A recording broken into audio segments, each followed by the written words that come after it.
নমস্কার, এই সময় লাইভে আপনাদের স্বাগত। আমি শিলাদিত্য। এই মুহূর্তে আমরা রয়েছি তৃণমূল সাংসদ শতাব্দী রায়ের কাছে। দিদি স্বাগত। যখন আমরা শতাব্দী রায়ের কাছে এসেছি, সাংসদ শতাব্দী রায়ের কাছে, তখন দুটো খুব গুরুত্বপূর্ণ খবর হয়েছে। দুটোই কার্যত আগুন লাগার সঙ্গে জড়িত। একটা হচ্ছে নিউ আলিপুরে এই মুহূর্তে সরকারি বিল্ডিং এ বিধ্বংসী আগুন, সেখানে 10টা ইঞ্জিন পৌঁছেছে। আর অপরদিকে সুস্মিতা দেব সবে মাত্র রাজ্যসভার সাংসদ পদ থেকে পদত্যাগ করেছেন। দুটোই কার্যত আগুন লাগার, একটা বাস্তব ক্ষেত্রে আর একটা রাজনৈতিক ক্ষেত্রে তৃণমূল কংগ্রেসের ঘর ভাঙার জায়গায় আগুন লাগার। তাহলে কি সত্যি আগুন লেগে গেল শতাব্দী? হ্যাঁ, এটা তো অনেকদিন আগে থেকেই লাগছিল, অল্প অল্প করে ধোঁয়া বেরোচ্ছিল এবং আলটিমেটলি পুরোপুরি লেগে গেছে। এটা কেন হলো শতাব্দী? এটার কারণ হচ্ছে দলের যারা দলকে ভালোবাসতো, যে কর্মীরা দলেরকে মানে নিঃস্বার্থভাবে মমতা ব্যানার্জির আবেগে দলটা করত, তাদেরকে দূরে সরিয়ে দেওয়ার জন্য, এবং যারা ভালোবেসে তাদের দাসত্ব বলবো না, তাদের যে তারা দলকে ভালোবাসে প্রমাণ দিয়ে দিয়ে দিয়ে দিয়ে এতগুলো বছর যারা কাটিয়েছে, তাদেরকে সরিয়ে দিয়ে নতুনদের সামনে এনে এবং সংস্থার উপরে ভরসা করে কর্মীদেরকে উপরে বা নেতাদের উপরে ভরসা না করার ফল আমার মনে হয় এটা। এবং বাকি তো দুর্নীতি একটা বিশাল বড় ঘটনা, এবং সেটাই প্রথম ঘটনা এবং শেষ ঘটনা দুর্নীতি, তারপরে এগুলো ছোট ছোট ছোট, সবচেয়ে বড় যে দুর্নীতি। মহিলা পরিচালিত ব্লক তৈরি হয়ে গেল কাকুলি ঘোষ দস্তিদার এবং শতাব্দী রায়ের নেতৃত্বে। তাহলে আপনারা দুজনেই নেতৃত্ব দিলেন এই 20 জনকে নিয়ে আসার জন্য? না, এই দেখো, এই দুজনেই কিন্তু আমরা ওইখানেও চিফ হুইপ আর ডেপুটি লিডার ছিলাম, এখানেও সেক্ষেত্রে আসা হয়েছে। তো এবার হচ্ছে যেটা, যে সেই জন্য যে নেতৃত্ব মানে আমরা এইটা ভেঙেছি, আমি তো নয় মানে, বা সবাই যে সবাইকে একজন বা দুজন সবাইকে নিয়ে এসছে তা না। আলাদা আলাদা প্রত্যেকের অভিযোগ জমেছিল, প্রত্যেকের ক্ষোভ জমেছিল, প্রত্যেকের অভিমান জমেছিল। তারা কোনোভাবে একত্রিত হয়েছে মানববন্ধনের মতন, সবাই মিলে একত্রিত হয়ে সবাই বলেছে যে হ্যাঁ। কারণ দেখো, একটা যখন আমরা কলিগ হিসেবে কাজ করেছি, যখন আমরা সাংসদে থেকেছি, তখন তো আমরা আমাদের দুঃখগুলো সুখগুলো বলতাম, আমাদের অভিযোগগুলো তখন নিজেদের মধ্যে শেয়ার করতাম তো, যে হ্যাঁ আমার এখানে এটা হচ্ছে বা তোমার ওখানে হচ্ছে কিনা, বা আমি এটা বলতে চাইছি বলছি শুনছে না, তোমার ওখানে তাই হচ্ছে কিনা। তো দেখো, প্রত্যেক জায়গায় এমপিদের সঙ্গে ডিস্ট্রিক্ট প্রেসিডেন্টের ঝামেলা, কখনো সেটা মেটানো হয়নি, কোনোদিন মেটানো হয়নি। তো এই যে অভিযোগগুলো অভিমানগুলো আমাদের জমছিল, সেটা আমরা তো শেয়ার করতাম। সেখান থেকে হয়তো বা কিন্তু কেউ কারোর সঙ্গে যোগাযোগ করেছে, এ ওর সঙ্গে করেছে, এ করে আলটিমেটলি ভরে মানে সবাই মিলে এক হয়েছে। মানে এবার অনেকেই, আমি তো ওখানে গিয়ে দেখলাম অনেককে, ও এসছে এরকম আর কি। আমি অনেকে না জানতাম যে তারা আসবে, বা এখনো শুনছি এরকম আর কি। না, আপনার বাড়িতে যখন বৈঠক হলো, সেক্ষেত্রে কেন্দ্রবিন্দুতে আপনার নাম আরো বেশি পরিমাণে চলে এলো, যেখানে রাজ্যের নতুন মুখ্যমন্ত্রী শুভেন্দু অধিকারীর উপস্থিতি আরো একটা বার্তা বা স্পষ্ট ইঙ্গিত দিয়ে দিল যে ভাঙন স্পষ্ট, নতুন জায়গা তৈরি হচ্ছে এই 20 জনকে কেন্দ্র করে। হ্যাঁ, নতুন ব্লক তো তৈরি হচ্ছে, যেটা অন্য অর্থে যদি বলতে চাও, আমি বলতে পারি যে এটা একটা সিম্বলিক প্রতিবাদ, যে আমরা এই দলের সঙ্গে থাকছি না, আমরা আলাদা চাইছি। কারণ এই দলের প্রতি আমাদের যে অভিযোগ তৈরি হয়েছে, বা যে দুর্নীতি ঘিরে এই দল শেষ হলো, এবং যেভাবে এই দলের অহংকার ঔদ্ধত্য বেড়ে গেছিল, সেই জায়গায় আমরা প্রতিবাদ করছি। যদি বলো আগে কেন করনি, আগে অনেকেই করেছে কিন্তু সেগুলোকে মূল্য দেওয়া হয়নি। যদি বলো আগে কেন চ্যানেলকে বলিনি, সেটা ঠিক হতো না মানে অনেকেই দলে বলতে বলতে, দেখবে তুমি, আমি যেটা বলছি একটা ভুল বোঝে, দলে বলতে বলতে বলতে যখন ফেড আপ হয়ে যেত, তখন চ্যানেলের সামনে এসে যদি বলতো, তখন দল আবার তাকে টর্চার করতো, যে কেন তুমি বললে চ্যানেলে, তুমি দলকে বলতে পারতে। অন্য আরো পণ্ডিত এমপি মন্ত্রীরা বলতো, উনি দলের সামনে বলতেন, দলের কাছে এসে বলতেন, কেন উনি গিয়ে চ্যানেলকে বললেন, সবার ক্ষেত্রে এটা করতো। তো যতদিন যতদিন মুকুল রায় ছিল, ততদিন দলে একটা বলার জায়গা ছিল।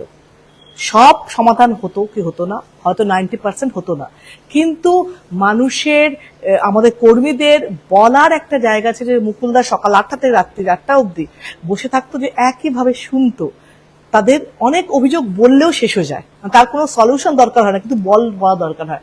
সেটা করতো মুকুলদা চলে যাওয়ার পর থেকে কেউ ছিল না যে শোনার। যারা বলছে যে হ্যাঁ শুনতো, শোনে, মিথ্যা কথা। তাদেরকে চ্যানেল ইয়ে করো বা লাইভ ডিটেক্টর ওর মুখে রাখো, দেখবে ওরা মিথ্যা কথা বলছে। কেউ শুনতো না, কর্মীরা অসহায় হয়ে ঘুরতো। এবং শেষের দিকে যেটা হয়েছিল, দলের মেঝে দুটো ভাগ হয়ে গেছিল, অভিষেক পন্থী এবং মমতা ব্যানার্জি পন্থী, তাতে কর্মীরা আরো কনফিউজ ছিল যে কি করবে, মমতা ব্যানার্জির সঙ্গে থাকলে অভিষেক ব্যানার্জির দল কি বলবে, অভিষেকের কে জানাবে যে আমি তোমার সঙ্গে, তাহলে মমতা ব্যানার্জি কি বলবে। এটা দলের কর্মীরা ঘুরপাক খাচ্ছিল। তো এটা একটা রিজিওনাল পার্টিতে যখন এই দুটো একটা দ্বারা দুটো টিম হয়ে যায়, সেটা তো প্রমাণ আছে সিন্ধের, প্রমাণ আছে রাজ ঠাকরে। তো সেটাই হয়েছে এই দলে।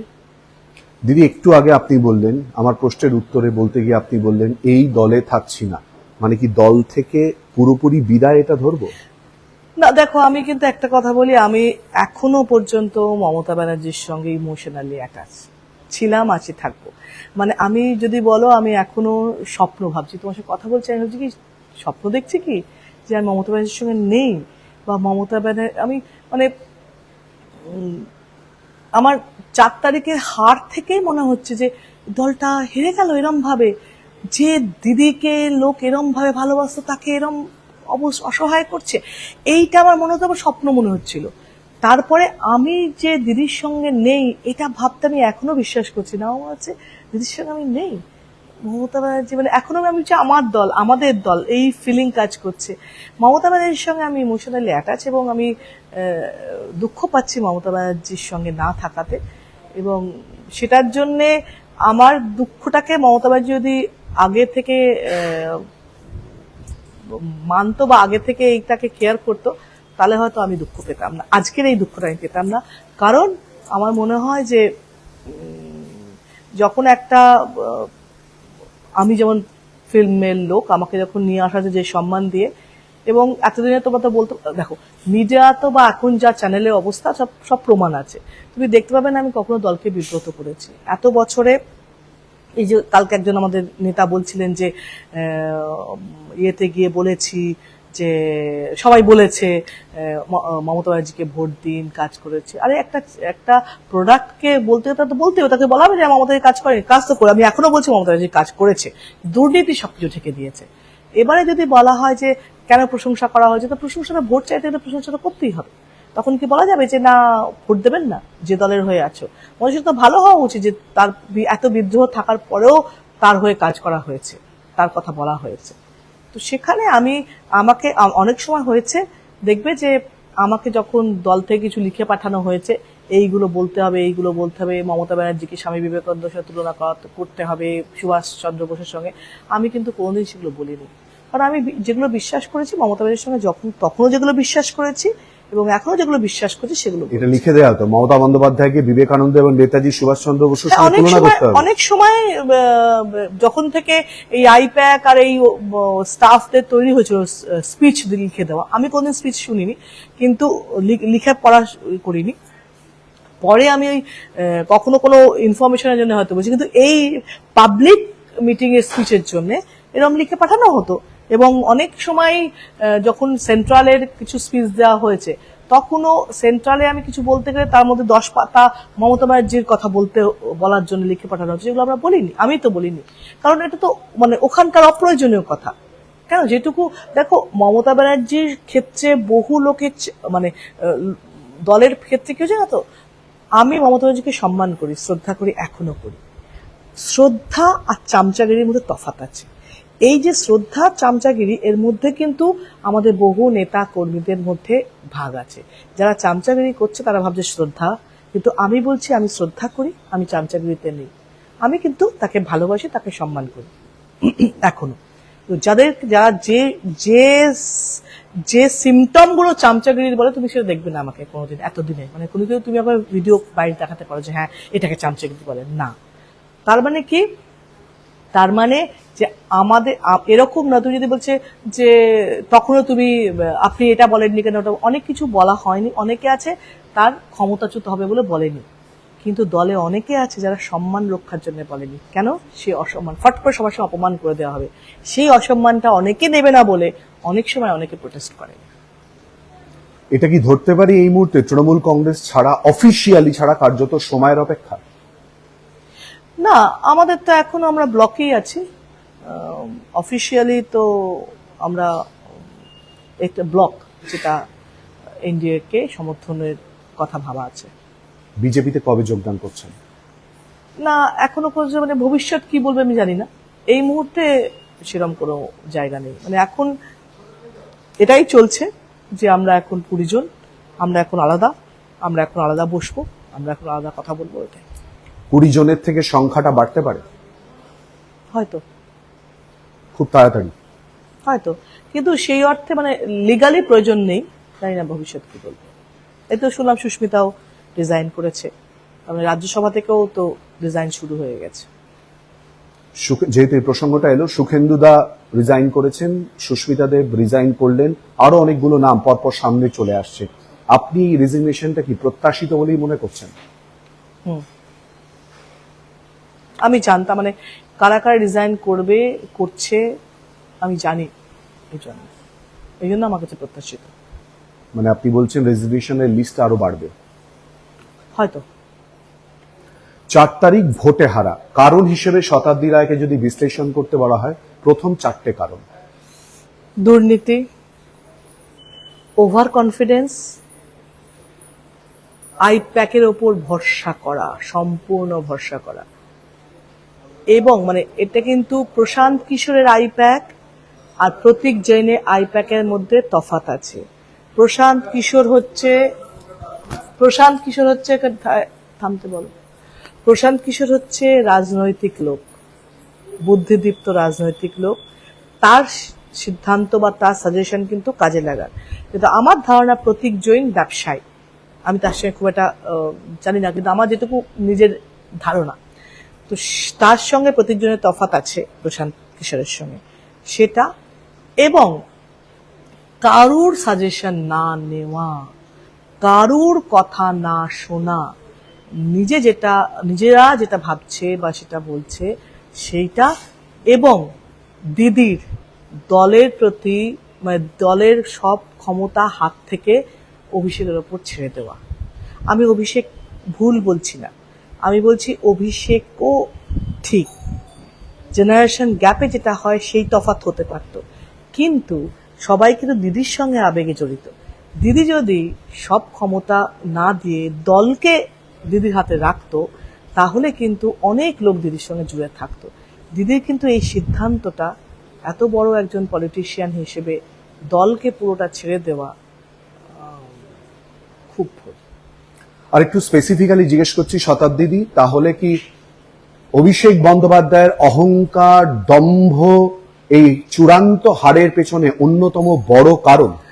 দেখো, এই বেল দিচ্ছে, দেখো বেল বাজছে না, যেটা হচ্ছে, আমি যেটা বিশেষভাবে মনে করি, ধরো অভিষেকের কথা যদি বলো, অনেকে বলছে অভিষেকের ভুলের সিদ্ধান্তের জন্য হার হয়েছে।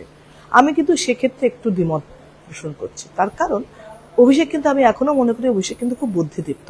হ্যাঁ, অভিষেক কিন্তু খুব ক্যালকুলেটিভ সবকিছু। অভিষেক যদি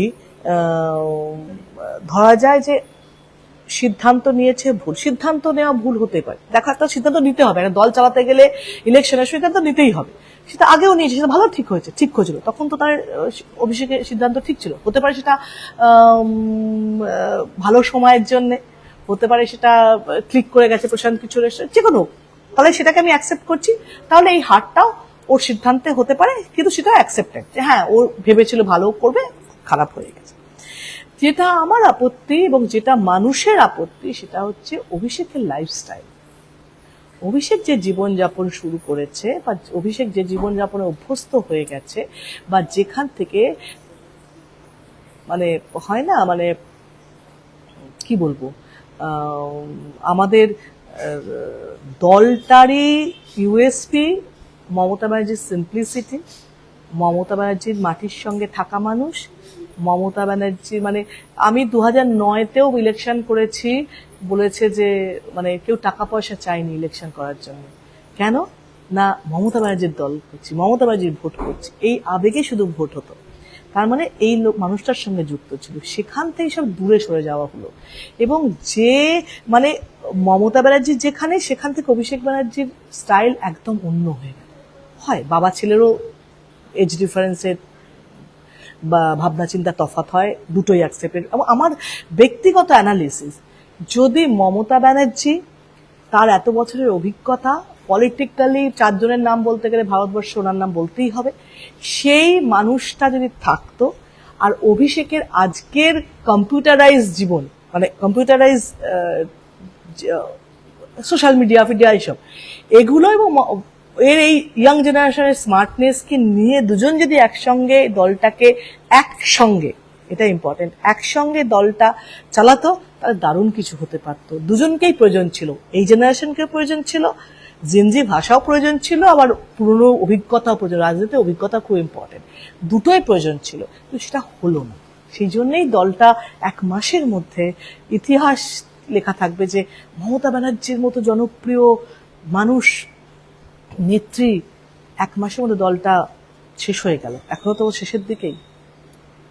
চোর চোর স্লোগান দিন ছোঁড়া হচ্ছে, অভিষেক বন্দ্যোপাধ্যায়কেও চটি ছোঁড়া হয়েছে। এই পরিস্থিতিতে নামবে 2009 সাল থেকে আপনি সাংসদ, দীর্ঘদিন আপনি সংসদীয় রাজনীতির সঙ্গে জড়িত, অবশ্যই বিভিন্ন নির্বাচন, বিধানসভা থেকে শুরু করে বিভিন্ন নির্বাচনে আপনি উপস্থিত হয়েছেন, প্রচার করেছেন। সেই জায়গা থেকে কার্যত তাসের ঘরের মতো নয়, একেবারে প্রথম প্রশ্ন যেটা করেছিলাম সেই জায়গায় আগুনের লেলিহান শিখা একেবারে ভস্মীভূত হয়ে যাচ্ছে, এটা ভেবেছিলেন? তাসের ঘর না, এটা বালির ঘরের মতন। তাসের ঘর তো তাস তবু কার্ডগুলো থেকে যায় ভেঙে গিয়েও, বালির মতন হয়ে গেছে। না, ভাবিনি। আমার কিরকম ধারণা ছিল, যেভাবে যাচ্ছে দল, এই টার্মটা থেকে যাবে, এরপর আর থাকবে না, এরপরের টার্মে থাকবে না, কিন্তু এই টার্মটা থেকে যাবে, এটা আমার ধারণা ছিল। এবং আরেকটা বিশ্বাস ছিল যে অভিষেক যখন আগেও বলতো যে কতগুলো সিট পাবো, আগের বারও বলেছে, তখন ঠিক ঠিক কাউন্টিং করেছিল। এবারে ও ভুল কাউন্টিং বলেছিল আমাকে, সেই জন্য ওই ভরসা ছিল যে ও যে কাউন্টিং বলছে হবে। কিন্তু এই ডিজাস্টার হবে, এটা কিন্তু কল্পনার বাইরে এবং বিশ্বাসযোগ্যতা নয়। মানে আমি এখনো বলছি, এই মুহূর্তে তোমার সাথে কথা বলছি, এখনো আমি বিশ্বাস করছি না। মানে অদ্ভুত একটা ফিলিং কাজ করছে আমার মধ্যে। কিন্তু অভিষেকের ক্ষেত্রে আমার মনে হয় মমতা ব্যানার্জির কিছু কিছু দলের কর্মীদের আবেগকে মূল্য দিয়ে যদি মমতা ব্যানার্জির প্রত্যেকটা সিদ্ধান্ত না, সব কিছু সিদ্ধান্ত নিত, তুমি যে 10টা প্রপোজাল দাও, তোমার দুটোরই দাও, তুমি খুশি হবে, সেটাও কিন্তু দিদি করলো না। আমি জানি না দিদি এত বছরের কষ্ট করে লড়ে ওঠা একটা দলকে কেন দিদি আর সিএম হওয়ার পর সিএম হিসেবে কাজে মন দিয়ে দলটাকে বোধহয় আর সেরম ভাবে ভাবলো না, বা হয়তো বা নেক্সট জেনারেশন আসুক, তারাই চালাক, আমি আর একবার মানে মারোয়ারি বিজনেসম্যান গুজরাটি ফ্যামিলি করে না, 50 বছর হয়ে গেলে ছেলেদের ওপর বিজনেস ছেড়ে দেয়, দিয়ে নিজে আর তাতে দায়িত্ব নেয় না, সেরকম একটা ভাবনার মতো চলে গেল মনে হচ্ছে, যেটা শুধু আমাদের জন্য না, দিদির জন্য দুঃখের। কারণ এত বছরের স্ট্রাগল করার দল যে ইয়েতে, তারপরে পশ্চিমবঙ্গবাসীর জন্য দুঃখের। মমতা ব্যানার্জির প্রতি তো বহু লোকের আবেগ জড়িত আছে। 4 তারিখের আগে এই কথাগুলো দলের অন্দরে বলেছিলেন বা বলার চেষ্টা করেছিলেন, এই দুঃখের কথা অনেকবার পাত্তা পেয়েছিলেন? না, ধরো আমাদের কোর কমিটিতে যখন কিছু বলা হতো, কোর কমিটি মানে কোরটা না, আমাদের বীরভূমে, তখনও একটাও সিদ্ধান্ত নেওয়া হতো না। এবং সব কিছু মানে একটা যদি অঞ্চল প্রেসিডেন্ট চেঞ্জ করার কথাও হয়, সেটাও ঝুলিয়ে ঝুলিয়ে 3 মাস 4 মাস 6 মাস 1 বছর কেটে যেত। এবং আমি যতবার মানে যে 2-1 খুব অশান্তি করে আজকে ডিসিশন নিতে হবে বলে আমি ডিসিশন নিয়েছি, সেটা হয়েছে, বাদ বাকি হতো না। কারণ এটা আমি ভাবতাম রাজনীতির পলিসি, যে ঝুলিয়ে রাখো, অর্ধেক কাজ এমনি সলভ হয়ে যাবে, অর্ধেক লোক এমনি ফেড আপ হয়ে যাবে, অর্ধেক লোক থেকে যাবে, এরকম একটা কনসেপ্ট। কিন্তু তুমি যদি বলো যে হ্যাঁ দলের বলার চেষ্টা হয়েছে। এবং আমার এলাকা নিয়ে আমার যদি দেখো, একটা কথা ঠিকই, দিদি অনেকদিন ধরে কথা শোনা বন্ধ করে দিয়েছে, কিন্তু অভিষেক শুনতো। আমি যদি বলি আমার ক্ষেত্রে, তো আমি অন্যের কথা বলতে পারবো না। আমার ক্ষেত্রে কিন্তু অভিষেক কথা শুনেছে, কথা বলার সুযোগ, সবাইকে বলতো তোমার মতামত কি, এটা শুনতো। এই আমি যে নেতার এই স্পেসিফিক্যালি এই কোয়ালিটিগুলো কিন্তু অভিষেকের ছিল, ওকে শুনতো। বা অনেক সময় আমি যা বলেছি আমার কথা শুনে সেই স্টেপও নিয়েছে, এরকম নয় যে দেয়নি। কিন্তু দিদি না। এবং দ্বিতীয়ত হচ্ছে, যখন এই যে লাস্ট দিন অবধি ক্যান্ডিডেট ডিক্লেয়ার অবধি দিদিকে আমি হোয়াটসঅ্যাপ করছি, দিদি এইগুলো হচ্ছে, এরম হলে ভুল হচ্ছে, এটা ভুল হচ্ছে, আমার বীরভূমটাকে ছেড়ে দিন, অ্যাটলিস্ট বীরভূমে এইগুলো করবেন না, বীরভূম থেকে এইগুলোকে সরান, এই লোকটাকে টিকিট দিন, এই পুরনো লোক জিতে যাবে, সব কিছু যখনও বলছি, তখনও একটা লাইনে উত্তর কোনো একজনকে ব্যক্তিকে বলে ওর বদমাইশি ছেড়ে দিচ্ছে। মানে কোনোভাবেই, ধরো কথার ক্ষেত্রে যদি তর্কের খাতিরে ধরি, শতাব্দীরা রাজনীতিবিদ নয়, তর্কের ক্ষেত্রে বুঝছি হ্যাঁ শতাব্দীরা রাজনীতি বোঝে না, মানছি বোঝে। কিন্তু 17 বছর যে অঞ্চলে আছি, এবং আমি সেই আর্টিস্ট রাজনীতিবিদ নই যে এলাকায় যাই না, তার মানে আমি তো কোন লোকটা ভালো খারাপ, কে দলের ভালো করছে এইটুকু তো বলতে পারি মানুষ হিসেবে, যে না এই লোকটা কিন্তু চোর, এই লোকটা কিন্তু ভালো, এ কিন্তু দলকে ভালোবাসে, এইটুকু তো, এই সাজেশনটা নেবে না। আমি বলছি না রাজনৈতিক সাজেশন নিতে হবে না, আমি এত পণ্ডিত নই মমতা ব্যানার্জিকে জ্ঞান দেওয়ার, কিন্তু এলাকার কোন লোকটা ভালো কোন লোকটা ভালো না সেটুকু অন্তত শুনবে না। যখন বলা হচ্ছে, লিখে পাঠানো হচ্ছে, তারপরেও কোনো উত্তর নেই, তাহলে কি করে বলবে যে তুমি বলনি, তো এলাকায় কথা তো বলনি, বলা হয়েছে, কিন্তু কোনো স্টেপ নেওয়া হতো না। বা যারা দিনের দিনও বলছে, সপ্তাহ মাস কেটে যায়, কোনো স্টেপ নেই, কি করে? এবং আমি বলছি, কালকে আমি এটা বলেছি, পরিষ্কার যদি এক লাইনে তোমাকে বলি, বলে না যে আমার একটা কবিতার লেখা ছিল যে কবে তাকে ছেড়ে এসেছিলাম, মানে আমার প্রেমিককে আমি কবে ছেড়ে এসেছিলাম, মনে মনে কবে থেকে ছেড়ে এসেছিলাম, এটা লেখা ছিল। দু লাইন বলে দিন। না মানে সেই দিনকে, মানে তখন থেকে আমি ছেড়ে এসেছিলাম, সেরকম যদি ধরো যে কবে থেকে আমি দলকে ছাড়ছি, সেটা হচ্ছে 4 তারিখে হারার পর নয়, 9 সালে দল ক্ষমতায় ছিল না তখনও নয়, যখন সবচেয়ে বেশি এমপি ছিল তখনও আমি, যখন সবচেয়ে কম এমপি ছিল তখনও আমি, যখন সবচেয়ে খারাপ সময় তখনও আমি, যখন কংগ্রেসের সঙ্গে তখনও আমি, কংগ্রেসের সঙ্গে নয় তখনও আমি, সব সময়। এবং যারা বলে অনুব্রত জিতিয়ে দিয়েছে, ঠিকই তো, এটা ডিস্ট্রিক্ট প্রেসিডেন্টের কাজই ওটা, তো 24-এ আমি তাকে ছাড়াও ইলেকশন করেছি, জিতেছি, তো জাগে এটা নয়। যদি ছেড়ে এসছি কবে, এক কথা, এটা হচ্ছে 4 তারিখে হারার পর 10 দিন না 12 দিন পর আমাদের ডাকা হলো, শুধু এমপিদের ডাকলো। আমি সেদিনকে জেনেছিলাম, ভেবেছিলাম, তার আগে আমি যোগাযোগ করছিলাম যে নিশ্চয়ই সেদিনকে ডাকা হয়েছে এই কারণে যে আমাদের বিশ্লেষণ হবে কেন আমরা হারলাম। সেদিনকে যখন দেখলাম না, ধরো তোমার আজকে চ্যানেলের টিআরপি কমে গেলে তোমরা মিট করো না যে কেন কমছে, তাহলে কেন কমছে, কোনটা করলে বাড়বে। তুই যদি মনে করো না টিআরপি কমেনি, ঠিকই আছি, আমি ইলিউশনে রয়েছি, যদি তাও থাকো, কোথায় থাকবে, অন্য চ্যানেলের কাছে থাকবে তুমি, যে আমরা টপে আছি, এই তো আমাদের দেখো রেজাল্ট, দেখো রিপোর্ট দেখো, কিন্তু নিজেদের মধ্যে থাকবে না। তো যদি তাই বলা যায় যে মমতা ব্যানার্জি ভাবছে আমি হারিনি, ঠিক আছে, নেত্রী যদি ভেঙে পড়ে তাহলে এখনো প্রাক্তন লেখেননি, ও জানি না, কিন্তু না, আমি যদি নেত্রী ভেঙে পড়ে তো সবাই ভেঙে পড়বে, এটা একদম ঠিক আছে যে আমি হারিনি, আমাদের হারানো হয়েছে, সবই মানছি, সেটা চ্যানেলের জন্য, দর্শকের জন্য, কর্মীদের জন্য খুব ভালো, আমাদের জন্য। কিন্তু যখন আমরা নিজেরা কথা বলছি তখন তো বিশ্লেষণ হবে কেন হারলাম। বা আচ্ছা, এখানে এরকম নয় যে 1500 লোক ছিল, সবাইকে কথা বলা জানান, 15 জন ছিলাম, তার মধ্যে অর্ধেক রাজ্যসভা, তাদের তো দরকার নেই, যারা লোকসভা তাদেরকে জিজ্ঞেস করবে না যে তোমার ঘরে কটা জিতেছে, তুমি কেন বলো কি, তখনও বলা হচ্ছে চিঠি লিখে পাঠাও। তো এখন কি চিঠি লেখার সময় আছে, যেখানে দল ভেঙে গেল, দল শেষ হয়ে গেল, দল হেরে গেল, পরের দিন মুখ্যমন্ত্রীকে ধাক্কা মারছে, পরের দিন আমাদের সভাপতিকে ডিম মারছে, তখনও তুমি চিঠি লেখার সময় আছে? তখন তো সিদ্ধান্ত নেওয়ার সময়, তখনও তুমি জিজ্ঞেস করছো না কাউকে, বরঞ্চ 2-1 জন বলতে গেলে যে দিদি আমার ওখানে হয়েছে, চুপ করে বসো, আগে কল্যাণ ব্যানার্জি থাকতো, অরূপ বিশ্বাস থাকতো, আর ববি হাকিম থাকতো সবাইকে বসানোর জন্য। কেউ কিছু বলে আরে বসো বসো বসো বসো বসো বলে বসাতো, কেউ কেউ বলতে দিত না। এখনো তাই, একই জায়গা। সেদিনকে আমি ভেবেছিলাম, আমি বাড়িতে এসে বলেছিলাম যে আজকের পর আমার মনে হচ্ছে যে দলের কোনো মানে নেই। সেদিনকে আমি দিনটা তোমায় বলে দিচ্ছি, দিনটা তোমায় বলে দিলাম কি জন্যে, কোন দিন কোন সময়, মানে পঞ্জিকা মতন আমি টাইম বলে দিতে পারি তোমাকে। আমার সেদিনকে মনে হয়েছে যে দলকে আর বাঁচানোর চেষ্টা নেই, ইচ্ছে নেই। তাহলে তুই একটা সিম্পল বল, আমি যদি ভুল বলে তুমি বলো যে একটা দল হেরে গেল, তারপরে হারের পরে মিটিং এ প্রথম তো কথা এটা হবে যে কেন হারলাম, তোমরা বলো কি করলে। তার মানে যদি হারার জন্য কোনো বিশ্লেষণ হলো না, তার মানে আগে পর্যন্ত হারবেই, তাহলে আবার ঠিক করেছি, তাই এইটাই করবো।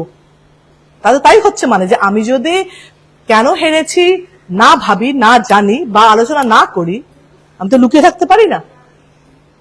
তাহলে কার সঙ্গে আলোচনা করবে যদি আমাদের সঙ্গে আলোচনা করছে না? তুমি 17 বছরটা কম ভেবো না। 4 বারের এমপি কে তুমি যদি কোনো, মানে আমি মূল্য চাইছি না, মানে ওই মূল্য না, আমি চাইছি আলোচনার মূল্য বলছি। তুই যে সময় 2-1 যে বলতে গেল বসিয়ে দিল যে না, আমি তো সেদিনকে ধারণা ছিল যে এটার জন্যই ডাকা, তা নাহলে কি জন্য ডাকা, যে চ্যানেলে দিদি যা যা বলছে ইন্টারভিউতে বা লাইভে, সেগুলোই আমাদেরকে ওই দিনকে বলছে। সেটা কি কোনো কথা হলো?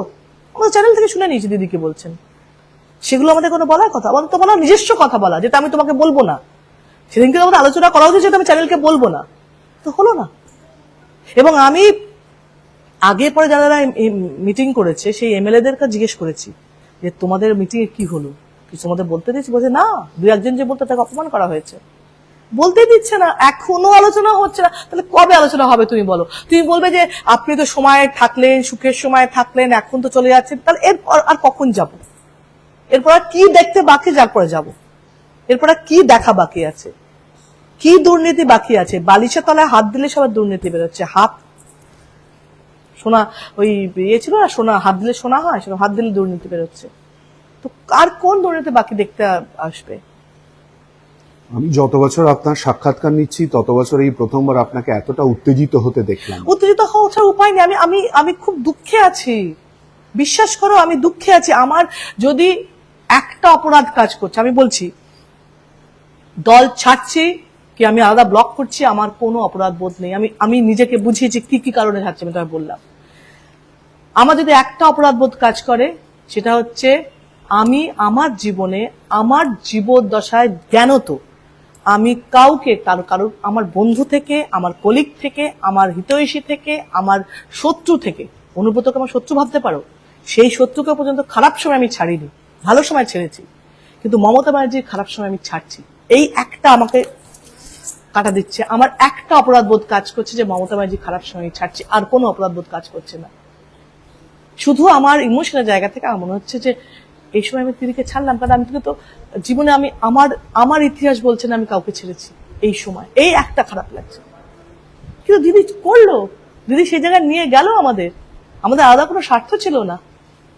আমরা আমাদের যখন তৃণমূলে আমি এসেছি, তখন তৃণমূলের অবস্থা তুমি বলো, সিম্বল চেনাতে হতো আমার বীরভূমে, তখন কে ছিল?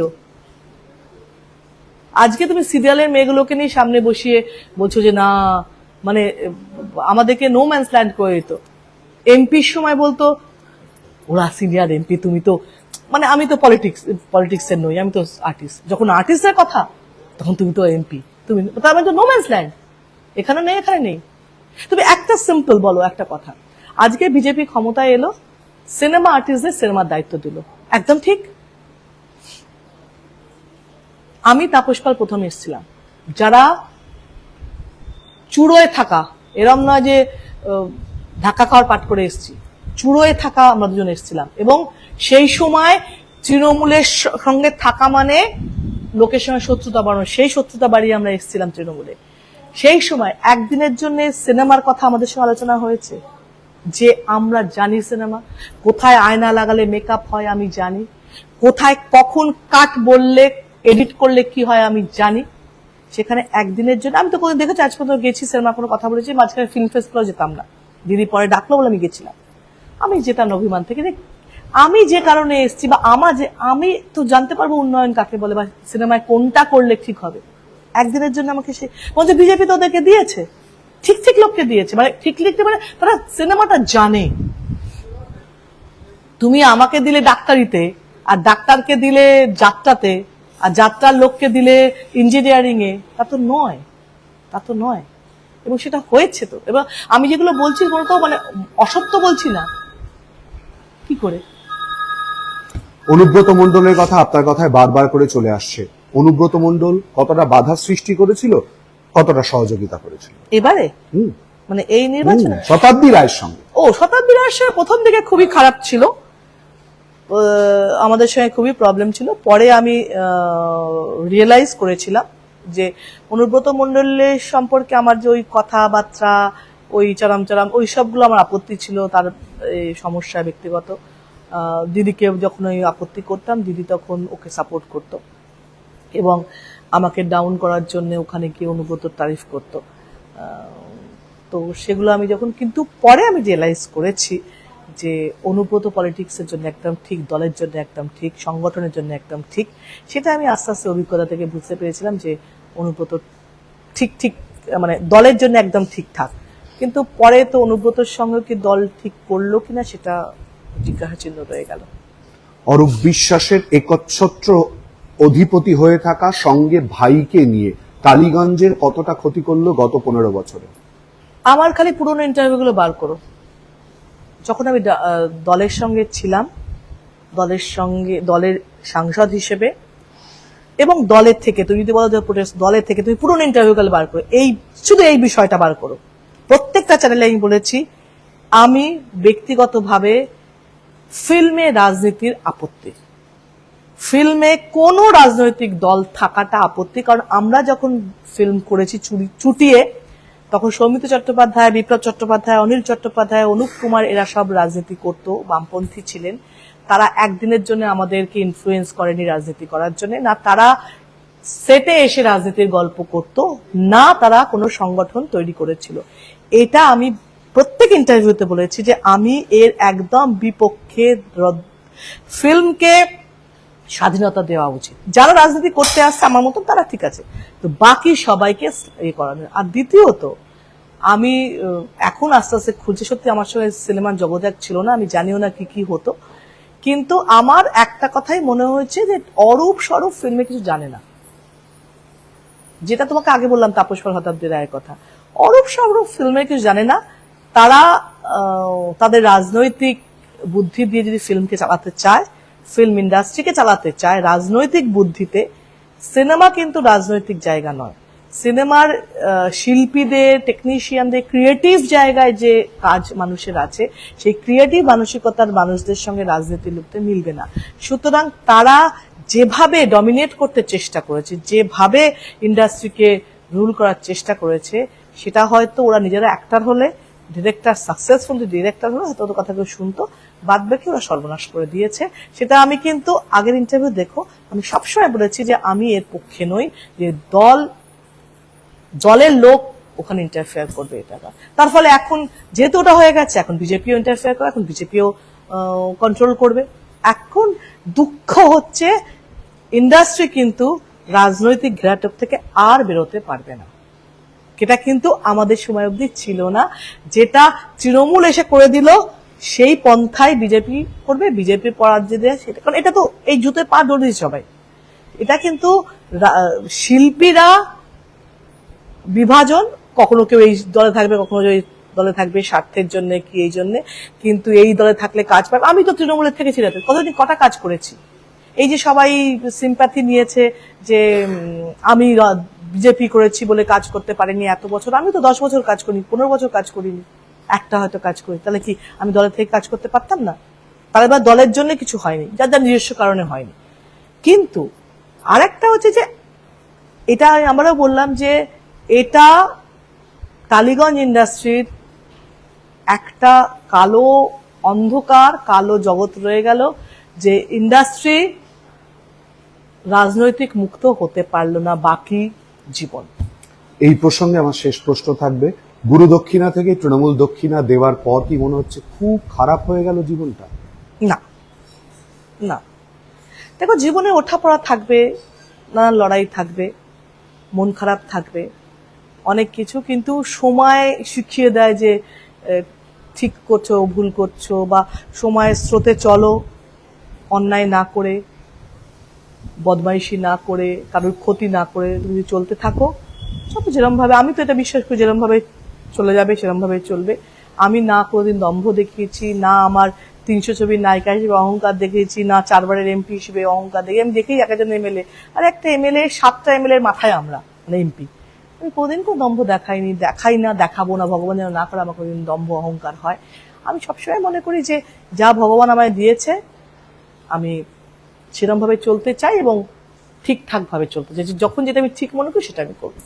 গতকাল প্রশাসনিক বৈঠকে কোলাঘাটে শুভেন্দু অধিকারীর ডাকে, রাজ্যের নতুন মুখ্যমন্ত্রীর ডাকে জুন মালিয়া এবং দেব, তারা সবাই আপনার সহকর্মী, মানে একদিকে সিনেমা জগতের, অপরদিকে রাজনৈতিক সতীর্থ, তারা অংশগ্রহণ করেছেন। শতাব্দী রায়কে ডাকলে যাবেন? একদম একদম যাব। এদের আগে ডাকলে আমি যেতাম, মানে এই জন্যে যে আমাকে তো আমার এলাকায় এই ব্রিজটা দরকার, আমার এলাকায় এই হসপিটালটা দরকার। কাকে বলবো?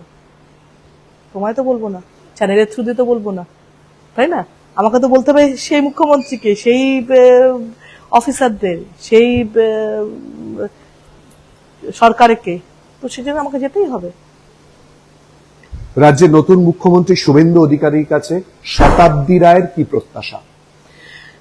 যা যা কথা দিচ্ছে সেগুলো রাখবে। যে ভুল তৃণমূল করেছে সে ভুলগুলো হবে না। যদি, আমি আর জানি না, এরা সব পরপর চলে আসছে, আমরা কি পারেন কি করবো। সে ভুলগুলো তৃণমূল করে এসছে, এবং নিচু লেভেল থেকে। আমি ওখানে বলেও এসেছি যে এই এখন থেকেই যদি দলকে কন্ট্রোল না করেন আপনারা, তাহলে সেই তৃণমূল তৈরি হবে। এরম না হয় যে কর্মী থেকেই সব আবার গুন্ডাগর্দি, আবার সেই কারাপশনে যুক্ত হয়। সেখান থেকে বন্ধ করার দরকার, সেটা যেন করবে। এবং আমি 2-3টে সাজেশন দিয়েছিলাম সেদিনকে, সেগুলো কিন্তু নতুন সিএম কিন্তু সেগুলো অ্যাকসেপ্ট করে এবং সেগুলো করছে, মানে ইমিডিয়েট রিয়াক্ট করছে, ইমিডিয়েট অ্যাকশন নিচ্ছে। এবং আগামী দিন যে প্রত্যাশায় পশ্চিমবঙ্গ পরিবর্তন এনেছে, যে প্রত্যাশায় আমরা ওদেরকে সমর্থন দিচ্ছি, যে প্রত্যাশা মানুষ ভেবেছে উন্নয়ন হবে, বা যে প্রত্যাশায় মানুষ ভালো থাকার চিন্তা করছে, সে প্রত্যাশা পূরণ করবে, এটাই আমি আশা করব শুভেন্দু অধিকারীর কাছ থেকে। আমার শেষ প্রশ্ন শতাব্দী আপনার কাছে, যেহেতু এই মুহূর্তে একটা ট্রানজিশন পিরিয়ড যাচ্ছে, আলাদা ব্লক তৈরি হয়েছে, আপনারা সবাই সেখানে গিয়েছে, স্পষ্টভাবে পুরো কথা বলে দিলেন সেই জায়গায় দাঁড়িয়ে। সোমবারের ঘটনা আজ বুধবার একেবারে সামনে চলে এলো। বীরভূমের মাটিতে পা দিয়ে এটা সামলাতে অসুবিধা হবে না তো? দেখো, অলরেডি অনেকেই আমার সঙ্গে যোগাযোগ করেছে বীরভূমের, যারা আমার সঙ্গে আছে, এবং তারা চাইছিল এটা, এই সিদ্ধান্ত, অনেকেই। বাকি যারা আছে তাদের সঙ্গে কথা বলবো কি বলতে চাইছে কি না। এখন তুমি যদি বলো 100% সবাই থাকবে, তা তো থাকবে না, কিন্তু অনেকেই থাকবে আমার ধারণা।